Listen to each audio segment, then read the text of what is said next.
नमस्कार, स्वागत है आप सभी का देश देशांतर में। मैं हूं प्रीति सिंह। प्रधानमंत्री नरेंद्र मोदी की मंत्रिपरिषद का आकार अब बड़ा हो गया है। केंद्रीय मंत्रिपरिषद में बुधवार को विस्तार और फेरबदल किया गया। प्रधानमंत्री नरेंद्र मोदी के दूसरे कार्यकाल का ये पहला मंत्रिमंडल विस्तार है। इसमें कुल 43 मंत्री शामिल किए गए हैं, जिनमें से 15 को कैबिनेट मंत्री पद की शपथ दिलाई गई। इसमें 36 नए चेहरों को शामिल किया गया है, जबकि 7 वर्तमान राज्य मंत्रियों को प्रमोट करके मंत्रिमंडल में शामिल किया गया है। 8 नए चेहरों को भी कैबिनेट मंत्री का दर्जा दिया गया है। इन सभी मंत्रियों के विभागों का बंटवारा कर दिया गया है। इसके अलावा कार्मिक, जन शिकायत और पेंशन मंत्रालय, परमाणु ऊर्जा विभाग, अंतरिक्ष विभाग, सभी महत्वपूर्ण नीतिगत मुद्दे, वो सभी विभाग जो किसी मंत्री को आवंटित नहीं किए गए हैं, वो प्रधानमंत्री के पास ही रहेंगे। दरअसल प्रधानमंत्री नरेंद्र मोदी ने जून में सभी मंत्रालयों की समीक्षा की थी, सभी के कामकाज का एक तरह से 360 डिग्री रिव्यू किया था और उसके बाद अब मंत्रिमंडल का विस्तार हुआ। प्रधानमंत्री नरेंद्र मोदी की कैबिनेट का विस्तार और फेरबदल जो है वो अपने साथ जाहिर तौर पर कई संदेश भी लेकर आया है। केंद्रीय मंत्रिमंडल में कई बड़े फेरबदल करके मंत्रियों को जिम्मेदारी से अपना काम करने और केंद्र सरकार के कामकाज को दुरुस्त करने के साफ संकेत भी मिले हैं। देश देशांतर में आज हम बात करेंगे मंत्रिमंडल विस्तार के अलग अलग पहलुओं पर और जानेंगे इससे क्या संदेश है, क्या मायने हैं जो सामने निकल कर आ रहे हैं। और इस पर चर्चा के लिए मेरे साथ 2 वरिष्ठ पत्रकार, 2 खास मेहमान जुड़ रहे हैं, प्रदीप सिंह और संजय सिंह। दोनों मेहमानों का मैं बहुत बहुत शुक्रिया कहना चाहूंगी देश देशांतर में मेरे साथ जुड़ने के लिए। प्रदीप सिंह जी, पहले आपसे शुरुआत करूंगी। पूरा कैबिनेट विस्तार और खास तौर से जो सबसे बड़ा पहलू इसमें देखा जा रहा है वो क्वालिफिकेशन का मुद्दा। पूर्व प्रशासनिक अधिकारी हों, अच्छे टेक्नोक्रेट्स हों, उच्च शिक्षा प्राप्त लोगों को जगह देने की कोशिश, इस पर आपकी प्रतिक्रिया। कल केंद्रीय मंत्रिमंडल में का जो विस्तार हुआ है, जो बदलाव हुआ है, वो 2, 3, 4 बल्कि कहूंगा उससे ज्यादा भी मैसेज संदेश दे रहा है। पहला, सामाजिक न्याय के साथ गवर्नेंस को जोड़ा जा सकता है, साथ लेकर चला जा सकता है। सामाजिक न्याय का वादा पार्टी भूली नहीं है, लेकिन गवर्नेंस के मुद्दे पर कोई कॉम्प्रोमाइज करने को तैयार नहीं है। इसी तरह से जिन लोगों को लिया गया है सामाजिक न्याय का ध्यान रखते हुए, जिस तरह के अति पिछड़ी जाति के लोगों को, दलित और आदिवासी समुदाय से 27 ओबीसी हैं, इसमें 12 दलित समुदाय से हैं, 8 आदिवासी हैं, 47 की संख्या आज तक किसी केंद्रीय मंत्रिमंडल में इस वर्ग की नहीं रही है। तो उनको राजनीतिक प्रतिनिधित्व देने, उनको सत्ता में हिस्सेदारी देने की इतनी बड़ी कोशिश नहीं हुई। लेकिन ऐसा करते हुए ये नहीं किया गया कि सिर्फ जाति के नाम पर किसी को मंत्री बना दिया गया। मेरिट का पूरा ध्यान रखा गया, मेरिट से कहीं कोई किसी तरह का कॉम्प्रोमाइज नहीं किया गया। और उससे एक बात और उभर कर आती है, ये जो बार बार मेरिट का सवाल उठाया जाता है रिजर्वेशन को लेकर और जो पिछड़े और दलित लोग हैं उनको लेकर कि मेरिट नहीं है वहां, ये मंत्रिमंडल का विस्तार बताता है कि इस समुदाय में मेरिट की कोई कमी नहीं है। जिस तरह के लोग 24 प्रोफेशनल हैं इस केंद्रीय मंत्रिमंडल में। 21वीं सदी का मंत्रिमंडल कैसा होना चाहिए, सरकार कैसी होनी चाहिए, वो इस बात का प्रमाण है ये जो विस्तार हुआ है। इसमें डॉक्टर हैं, इसमें इंजीनियर हैं, इसमें आईआईटीएन हैं, इसमें वकील हैं, इसमें पीएचडी किए हुए लोग हैं, दूसरे प्रोफेशनल्स हैं। उनकी योग्यता और उनके सामाजिक सरोकार और उनके सामाजिक कार्यों में जो भागीदारी है उसको भी ध्यान में रखा गया है। ऐसा नहीं है किसी यूनिवर्सिटी से बुलाकर या किसी इंस्टीट्यूट से बुलाकर किसी को, जो किसी प्रोफेशनल या टेक्नोक्रेट को मंत्री बना दिया गया हो, ऐसा बिल्कुल नहीं किया गया। दूसरा, सिनर्जी से एनर्जी, ये मैसेज है इस मंत्रिमंडल विस्तार का। अलग अलग मंत्रालयों को जिस तरह से जोड़ा गया है, जो साथ मिलकर चले तो ज्यादा कुछ अचीव कर सकते हैं। ठीक है। तो उस दृष्टि से देखें। और डोमेन एक्सपर्ट, जो लोग उस बात को जानते हैं या परफॉर्म कर चुके हैं या उसमें काम कर चुके हैं, उनको महत्व देना। ये मुझे लगता है कि भारत की राजनीति में आजादी के बाद से मंत्रिमंडल के गठन में इतना डिटेलिंग, इस तरह की तैयारी, इस तरह का होमवर्क इससे पहले शायद नहीं किया गया। बीजेपी में भी नहीं हुआ, किसी पार्टी में नहीं हुआ। तो इसलिए इस सरकार को, मैं इस मंत्रिमंडल की अगर आप बात करें तो ये एक भविष्य का आपको एक उसकी झलक मिलती है। ठीक है। पीढ़ी परिवर्तन। बिल्कुल। जिस तरह से आप देखिए जी पूरे मंत्रिमंडल की एवरेज एज 58 साल है। बिल्कुल, उस पर भी मैं आऊंगी। देश प्रदीप जी में माफ दो कीजिएगा, तिहाई लोग उम्र को लेकर और जो तमाम और पहलू हैं उस पर भी आपकी प्रतिक्रिया लूंगी कि उसके क्या मायने निकल रहे हैं। संजय सिंह जी का पहला रिएक्शन ले लेती हूँ। संजय जी, आपकी नजर में क्या संकेत मिल रहे हैं? और हमने देखा तमाम जो पहलू हैं वो अभी प्रदीप सिंह जी ने भी बताए। जिन राज्य मंत्री स्वतंत्र प्रभार के जो मंत्री थे उन्हें कैबिनेट मंत्री बनाना, जिन राज्य मंत्रियों को कैबिनेट मंत्री बनाया गया है, जाहिर तौर पर उन्होंने बेहतर काम किया होगा, इसीलिए उन्हें अब नई चुनौती भी दी गई है। तो हम माने कि काम पर भी काफी अच्छा खासा फोकस, किस मंत्री का किस तरह का रिपोर्ट कार्ड रहा है, कितना जमीन पर काम हुआ है, ये भी फोकस रहा है अभी। बिल्कुल प्रीति जी, देखिए प्रदीप जी जो कह रहे थे उससे मैं पूरी तरह सहमत हूं। आप जो पूछ रही हैं, एक तो ये 2 साल के बाद हुआ जब सरकार का 2 साल का कार्यकाल पूरा हो चुका है, एक मिड कोर्स रिव्यू इसको कह सकते हैं। दूसरी चीज ये है कि इस 2 साल के दरमियान पिछले 1.5 साल से देश की जनता और सरकार जिस तरह से एक अप्रत्याशित ये जो पैंडेमिक सिचुएशन हुआ है और उसके साथ कई सारी और भी चीजें आई हैं जो मतलब आपके बॉर्डर पे हो, बाकी और सिचुएशंस में हो, कुछ अंतर्राष्ट्रीय कारणों से वित्तीय स्थिति के बारे में हो, ये तमाम चीजों के बीच के बाद जब स्थिति को नियंत्रण करने के बाद ये कैबिनेट एक्सपेंशन कम रिशफल हुआ है। इसका एक जिस तरह जितना बड़ा विस्तार है, मैंने आज तक इतना बड़ा विस्तार नहीं देखा। प्रदीप जी मुझसे ज्यादा समय से राजनीति देख रहे हैं, वो भी इस बात को कहेंगे कि आज तक ऐसा कभी नहीं हुआ कि 1 दर्जन बड़े मंत्री वो उनको कहा गया हो कि आप या तो कोई और काम देखिए या यहाँ से आपको यहाँ की जिम्मेवारी से मुक्त किया जाता हो।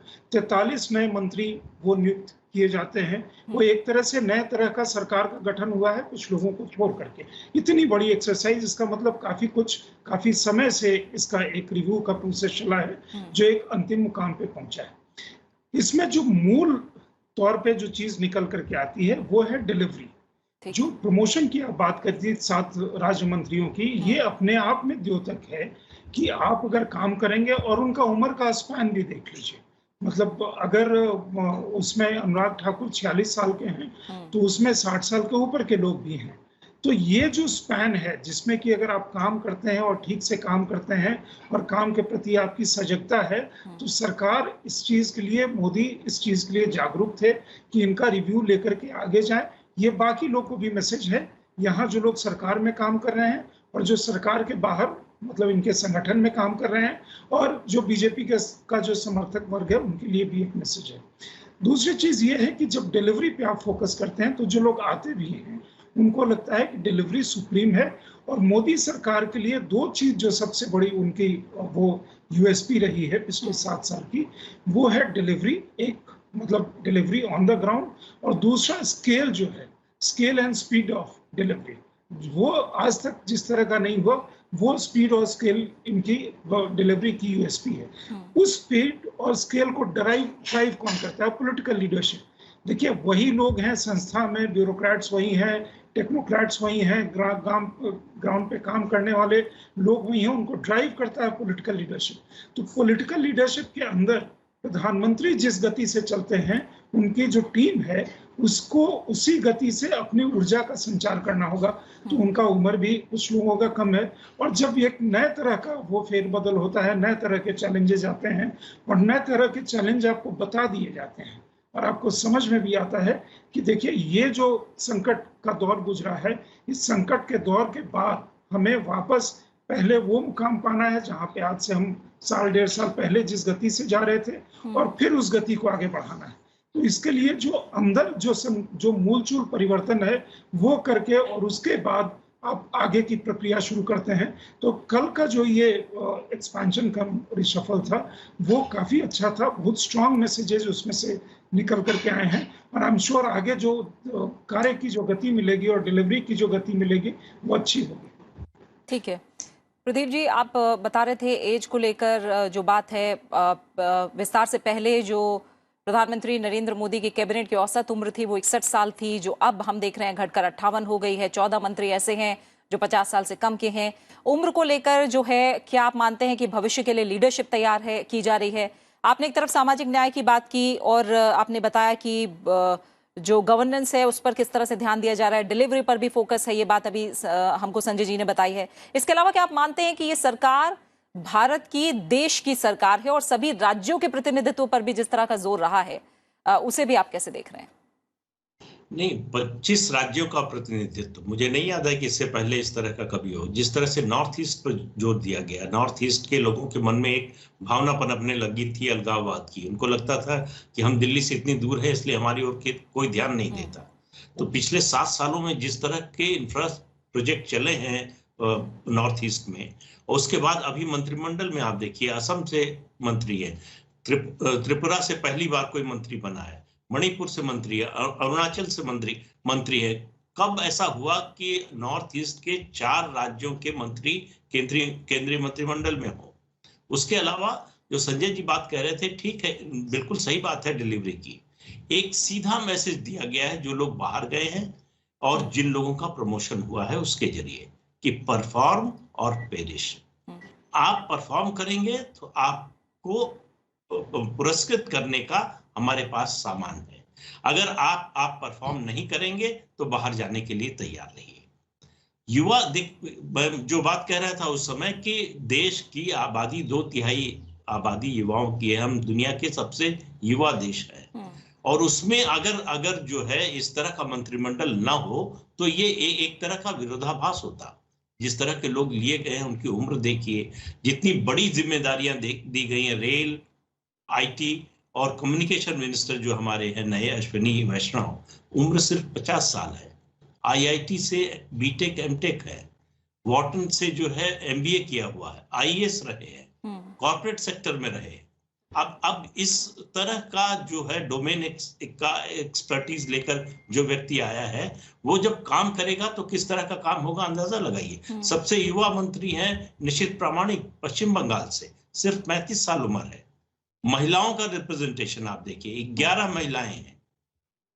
तो इतनी सारी बातों का ध्यान रखा गया है, और ऐसी सारी बातों का ध्यान रखने में अक्सर ये होता है कि मेरिट से कॉम्प्रोमाइज करना पड़ता है, जो इसमें बिल्कुल किसी भी सूरत में नहीं किया गया है। जिन लोगों को लिया गया है और जिन लोगों को हटाया गया है, उसके जरिए एक और संदेश दिया गया है कि कोई भी चाहे जितना बड़ा हो, पुराना हो, वो इनडिस्पेंसिबल नहीं है, कोई भी हटाया जा सकता है। इस मंत्रिमंडल में भी कुछ और लोगों को संदेश दिया गया है, उनका भार कम करके और अलग तरह का संदेश दिया गया है कि आप पर नजर है हमारी। तो मामला कुल वही है, संजय जी जो कह रहे थे कि आप किस स्पीड से और किस स्केल पर काम करते हैं। ठीक है। प्रधानमंत्री बड़े हार्ड टास्क मास्टर हैं। हाँ। वो कॉम्प्रोमाइज नहीं करते, वो थोड़े से संतुष्ट नहीं होते।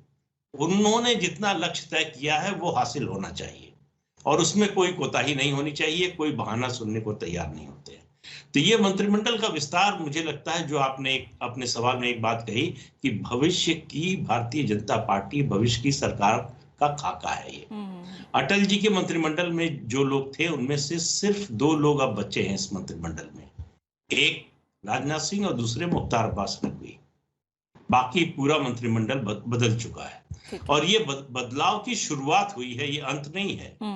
और ये बदलाव की शुरुआत एक संदेश के साथ हुई है कि मेरिट से समझौता नहीं करेंगे, सोशल जस्टिस से समझौता नहीं करेंगे, राज्यों को और क्षेत्रों को प्रतिनिधित्व देने पर समझौता नहीं करेंगे, लेकिन हम परफॉर्मेंस से भी समझौता नहीं करेंगे। ठीक है, मैं चैलेंजेस पे आऊंगी अभी बस इसके बाद। संजय जी, उससे पहले, क्योंकि महिलाओं वाला जिक्र अभी प्रदीप जी ने भी किया, महिलाओं की भागीदारी पूरी तरह से सुनिश्चित करना, और अब 11 महिलाओं को कैबिनेट में जगह, एक तरह से देखें तो 14% हिस्सेदारी अब कैबिनेट में महिलाओं की है। हम जब बेटियों को पढ़ाने, महिलाओं को आगे बढ़ाने की बात करते हैं तो जाहिर तौर पर एक नजीर कहीं ना कहीं सत्ता के गलियारे से होते हुए भी देश में जानी चाहिए। तो मान रहे हैं आप ये अच्छा एग्जाम्पल सेट हुआ है? काफी अच्छा। देखिए, बेटी बचाओ बेटी पढ़ाओ का जो नारा प्रधानमंत्री ने दिया था, और उसके बाद फिर बेटियों के साथ सेल्फी, तो एक वो था कि एक जागरूकता जगाने का काम था समाज के अंदर। जब आप समाज के अंदर जागरूकता जगाते हैं तो बहुत सारे लोग आपसे पूछते हैं कि आप क्या कर रहे हैं। सरकार को जो करना है वो सरकार कर रही थी। दूसरी चीज होती है एक मैसेज देने की, जो अगर आप 2014 में मोदी सरकार का 1.0 अगर देखेंगे तो उसमें भी सबसे ज्यादा महिलाएं अगर किसी भी समय किसी काउंसिल ऑफ मिनिस्टर में रही थी तो वो मोदी सरकार 2014 में थी, जिसमें 9 महिलाएं थी। तो उसमें आपके कैबिनेट में 5 महिलाएं थी और अभी फिर से उस संख्या को भी ये पार कर गया, 11 महिलाएं हैं। हाँ। इस संसद में भी सर्वाधिक जो महिलाएं आज तक जितने भी संसद सदस्य हुए हैं उनमें सर्वाधिक वो हैं, फर्स्ट टाइमर भी इस बार सर्वाधिक हैं जो लोकसभा में चुन करके आए हैं। तो उनकी भागीदारी देखिए, क्यों हम समाज के अलग अलग वर्गों का प्रतिनिधित्व लेते हैं। कुछ लोग को लगता है महिला होने से क्या होता है, क्या काम का फर्क पड़ता है। तो जिस समय आप कहते हैं कि जाति का, क्षेत्र का, बाकी चीजों का, लोगों के बाकी किसी और तरह के स्किल सेट का, जिसमें professional, non professional, specialist, generalist का ध्यान रखा जाता है, वो इसलिए कि हर वर्ग की सोच, लोगों के एस्पिरेशंस और उनका जो जुड़ाव होता है अपने लोगों के साथ, उस तरह की इश्यूज के साथ वो अलग अलग होता है। तो वो अलग अलग चीजों का अपना एक एक्सपीरियंस और एक जो रियल चीजें ग्राउंड पे होती है वो सरकार के अंदर लेकर के आती हैं। तो इतनी महिलाएं जब आई हैं, कल एक बड़ी अच्छी तस्वीर भी निकली थी, वो उसमें 2 महिलाएं वो नहीं थी जिसमें जो लोग काउंसिल ऑफ मिनिस्टर्स में हैं वो कहीं बाहर होंगी। कल राष्ट्रपति भवन में कोविड प्रोटोकॉल के कारण इनवाइटीज की संख्या काफी कम थी। जो पहले से जो 2 लोग हैं, कुछ लोग उनमें से थे, तो 9 महिलाएं कल वहां पे खड़ी थी। वो तस्वीर बड़ी अच्छी है जो अपने आप में काफी कुछ वो बयां करती है। इसी तरह से बाकी प्रोफेशनल्स का जिक्र प्रदीप जी कर रहे थे। तो एक चीज को लेकर के जो बार बार कही जाती थी, महिलाओं का प्रतिनिधित्व, महिलाओं का प्रतिनिधित्व, और कई बार ये होता है कि महिला के नाम पे हम प्रतिनिधित्व तो दे देते हैं, किसी पोस्ट पे तो बिठा देते हैं, लेकिन उससे एम्पावरमेंट नहीं होता। ऐसा एक उदाहरण हमारा पिछली सरकार के साथ वो है जिसमें कि एक्चुअल एम्पावरमेंट नहीं हो रहा है। तो अगर आप एम्पावरमेंट, महिला को प्रतिनिधित्व देंगे, उसके साथ एम्पावरमेंट की प्रक्रिया शुरू करेंगे और साथ में आप बेटी बचाओ बेटी पढ़ाओ का नारा लेकर के चलेंगे, तो मुझे लगता है ये सार्थक दिशा में जाएगा। ठीक है, ठीक है। और प्रदीप जी, इसके बाद जैसे आपने भी कहा था कि सिनर्जी से एनर्जी एक कहीं ना कहीं मैसेज है, और इससे पहले भी हमने देखा था कई मंत्रालय को समेटा गया था, कई मंत्रालय को एक किया गया था। इस बार हम जो कोऑपरेटिव सहकारिता मंत्रालय की हम जो बात कर रहे हैं और उसकी जिम्मेदारी अमित शाह को सौंपना, इसका पर्पस क्या है और इसे कैसे लोगों से जोड़ा जाएगा? नहीं, देखिए, इसका मतलब इससे प्राइम मिनिस्टर की थिंकिंग का पता चलता है, उनका जो विजन है उसका पता चलता है। उनको ये बात समझ में आ रही है कि सहकारिता के जरिए ही इसको जो इकोनॉमिक डेवलपमेंट है, सेल्फ एम्प्लॉयमेंट है, सेल्फ हेल्प ग्रुप्स जो है, उनको मदद इसके जरिए ही हो सकती है। खेती की ही बात लें, कृषि की बात करें, 3 कृषि कानूनों का कुछ लोगों ने विरोध किया जो हो रहा है, उसमें भी जो कोशिश की गई है, ये समझिए कि उसको समाज के स्तर पर दूसरे क्षेत्रों में भी ले जाने की कोशिश है कि भाई आमदनी छोटी है, खेती की बात करें तो जोत का रकबा छोटा है, तो अगर मिलकर काम करें, और देश में उदाहरण है, सबसे बड़ा उदाहरण तो अमूल ही है, गुजरात में जो है, जो डेयरी सेक्टर में काम कर रहा है। तो अगर मिलकर काम करें सहकारिता से, तो छोटी छोटी पूंजी मिलकर या छोटा रकबा मिलकर या छोटे संसाधन मिलकर बड़ा हो सकता है। ठीक है। और ज्यादा से ज्यादा लोगों को रोजगार मिल सकता है। ये जो रोजगार की समस्या है, ये सरकारी नौकरी से नहीं पूरी होने वाली, सरकारी नौकरी से ये खत्म नहीं होने वाला है। तो रोजगार, जो प्रधानमंत्री जिस बात पर जोर देते हैं कि आप नौकरी मांगने वाले नहीं, नौकरी देने वाले बनिए, तो सरकार की तमाम योजनाओं को अगर आप देखिए, जिस तरह से मुद्रा योजना चलाई गई, उसका भी मकसद यही था, मतलब चल रही है, चलाई गई, अब भी चल रही है। तो सरकार की कोशिश ये है कि सेल्फ एम्पावरमेंट हो, लोगों का इकोनॉमिक अपलिफ्टमेंट हो, जो समाज का सबसे नीचे का तबका है, जिसके पास संसाधन कम है, पूंजी कम है या नहीं है, उनको जो वित्तीय संस्थाएं हैं उनकी मदद मिले, उनको ब्याज में छूट मिले। वो अगर मिलकर कोई सहकारी संस्था बनाते हैं तो उससे जो है वो आगे बढ़ सकते हैं सब मिलकर।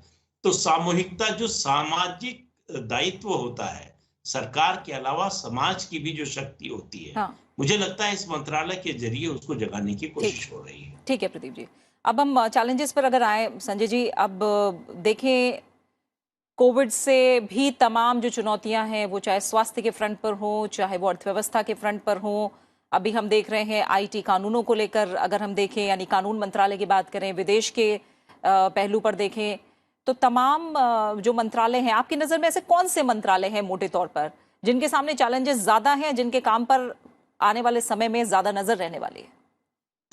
देखिए, चैलेंजेस तो सभी मंत्रालय के सामने है, लेकिन कुछ जो फोकस एरियाज हैं, जो लोगों को सीधा कनेक्ट करता है, उसमें एक तो हेल्थ की बात आपने करी दी। हेल्थ में काफी बड़ा परिवर्तन हुआ है, और जो थर्ड वेव की बात हो रही है उसकी प्रिपेयर्डनेस की बात है, वैक्सीनेशन हो रहा है उसकी बात है।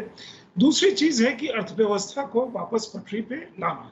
उस दिशा में सरकार ने कई तरह के कदम ऑलरेडी उठाए हुए हैं। बहुत सारे योजनाओं की घोषणा हुई है, जन कल्याणकारी काम किए जा रहे हैं। जो अंतिम पायदान पे व्यक्ति है उसको अनाज मुफ्त में दिया जा रहा है, और उसके साथ ही उसके हाथ में कुछ पैसे हों तो मनरेगा या इस तरह के कार्यक्रम के माध्यम से डीबीटी वाला जो काम किया जा रहा है वो है।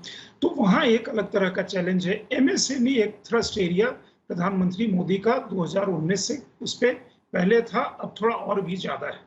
उसमें अगर आप देखिए तो पहले नितिन गडकरी, जिनके अंदर काफी एनर्जी है, उनकी क्षमता है ज्यादा काम करने के लिए, उसको और भी फोकस करने के लिए उन्होंने इस बार नारायण राणे को अलग से, जो नए आए हैं, वो नारायण राणे पूर्व मुख्यमंत्री रहे हैं, तो उनके प्रशासनिक क्षमता पे मतलब हम भरोसा कर सकते हैं।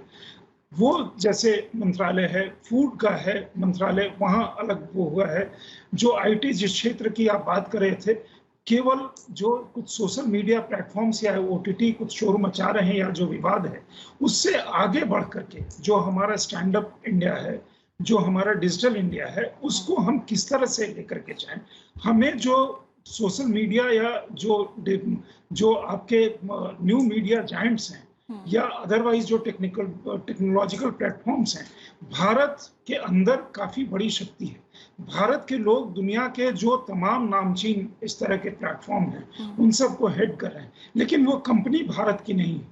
तो ऐसी एक व्यवस्था बनाने की जरूरत है कि वो भारतीय कंपनी हो, जो दुनिया में जो मल्टीनेशनल कंपनी हो और दुनिया भर में उस तरह का अपना एक वजूद बनाए। तो वहां पे हमें, मेरे ख्याल में जो नए आईटी मंत्री जिनका एक्सपर्टीज के बारे में अभी प्रदीप जी बता रहे थे कि आईटी है, वार्टन है, आईएएस है, अपनी अलग तरह की सोच है, राजनीति में भी उनकी दखल रही है, तभी वो पहले राज्यसभा में लाए गए थे और अब उन्हें मंत्री बनाया गया है। तो वो एक एरिया है। रेलवेज घर घर को कनेक्ट करता है, रेलवेज में इधर काफी काम हुआ है। अगर पीयूष गोयल ने उसमें काफी उन्होंने डायनेमिक लेवल पे ले जाकर काम किया था, उसको और वो आगे लेकर के जा रहे हैं। एग्रीकल्चर का जो इशू है, वो एग्रीकल्चर का इशू आप सबके सामने है। हम आय प्रधानमंत्री दुगनी करना चाहते हैं, कुछ लोग अलग अलग तरह से अरंगा लगाना चाहते हैं, किसी किसान बिल के नाम पे, किसी और तरह के विरोध के नाम पे कुछ प्रायोजित कार्यक्रम चल रहे हैं, कोई सुनियोजित दुनिया भर में किसी और तरह का विरोध को पैदा करने की कोशिश की जा रही है। उसमें नरेंद्र सिंह तोमर के पास कई और भी वो मंत्रालय का भार इस बीच में बढ़ गया था, तो उसको अलग अलग इलाके में कर दिया गया है कि अलग अलग लोग उस क्षेत्र में काम दे करके ज्यादा काम करें। जो एक चीज जिसपे आमतौर पे काफी कम ध्यान दिया जाता था, जो फिशरी, मत्स्य पालन, डेयरी और ये सब चीज है, जिसका जरा सा कुछ हिस्सा कोऑपरेशन में भी कहीं आएगा और ये एक अलग हिस्सा है, रूरल डेवलपमेंट है। तो ये तमाम जो चीजें हैं, या खेल का मंत्रालय, वो इधर धीरे धीरे अहम होता जा रहा है। पहले उसकी उतनी चर्चा नहीं होती थी, लेकिन अब काफी चर्चा होने लगी। तो आप देखेंगे कि जो एनर्जी का जो नया जो कैबिनेट का गठन किया गया है या विस्तार किया गया है या पुनर्गठन किया गया है, उसमें इन चैलेंजेस को कौन किस तरह से, या हम बेस्ट जो किसकी क्या कैपेबिलिटी है उसको किस तरह से यूटिलाइज करें, ताकि जो सोशल बेस है पार्टी का, नए लोगों को जोड़ने का। देखिए, पार्टी अपने जनाधार को, लोग कहते हैं कि अपने जनाधार के लिए करें, लेकिन कोई अल्टीरियर मोटिव से कर रहे हैं तब गलत है, या कोई एजेंडे के तहत किसी, मतलब आप किसी को शंका करके किसी चीज पे मिसगाइड करके करना चाह रहे हैं तब गलत है। लेकिन आपका जो सामाजिक जनाधार है, उस जनाधार को आप एक पॉजिटिव मैसेज डिलीवरी के जरिए जोड़ना चाहते हैं और बाकी लोग को जोड़ना चाहते हैं, तो वो एक सार्थक पॉजिटिव कदम है, मानता हूं। मुझे लगता है कि ये जो चैलेंजेस हैं, जिस तरह से लोग दिए गए हैं, और मोदी जी का मैसेज मेरे ख्याल में बिल्कुल साफ है कि आप काम करिए, काम के बल पे आपकी आगे तरक्की होगी, और काम नहीं करेंगे तो मुश्किल होगी। ये आपके सामने चैलेंज है, ये ऊर्जा का संचार है। यहाँ से आप 2 साल बड़े मुश्किल के वक्त गुजरे हैं, पिछले 1.5 साल के वक्त, जब इस मुश्किल के वक्त में हम फिर से खड़े होकर के आगे बढ़ रहे हैं, तो इस गति को तेज करिए और जब जैसे जरूरत हो तो फिर भागने वाली गति लाइए। ठीक है संजय जी, आखिर में प्रदीप जी, समय की कमी है, आपकी नजर चैलेंजेस को लेकर आपकी प्रतिक्रिया राय? नहीं, देखिए, किसी भी सरकार के लिए सबसे बड़ा चैलेंज तो यही होता है कि जो उसने प्रॉमिस किया है उसको डिलीवर करे। और इस पूरे मंत्रिमंडल के पुनर्गठन में एक बात बार बार उभर कर आती है कि सबसे ज्यादा जोर जिस बात पर है वो है डिलीवरी पर। कि जो, और डिलीवरी पर ही नहीं, उसकी स्पीड और स्केल पर भी है कि जल्दी लोगों तक पहुंचे। ऐसा ना हो कि एक कार्यक्रम बनाया वो 5 साल तक चल रहा है। तो इस तरह की ये सरकार नहीं है। नरेंद्र मोदी जिस तरह से प्रोजेक्ट्स का रिव्यू करते हैं, टाइमली जो है उस पर जो है ध्यान देते हैं, उस पर बताते हैं कि क्या कमी है, क्या और होना चाहिए। इन सब को देखते हुए सरकार के सामने चैलेंज मुझे लगता है कि सबसे बड़ा तो यही होगा कि उसने जो अपने लिए स्टैंडर्ड स्थापित किया है उसको कैसे बीट करती है, उससे आगे कैसे निकलती है।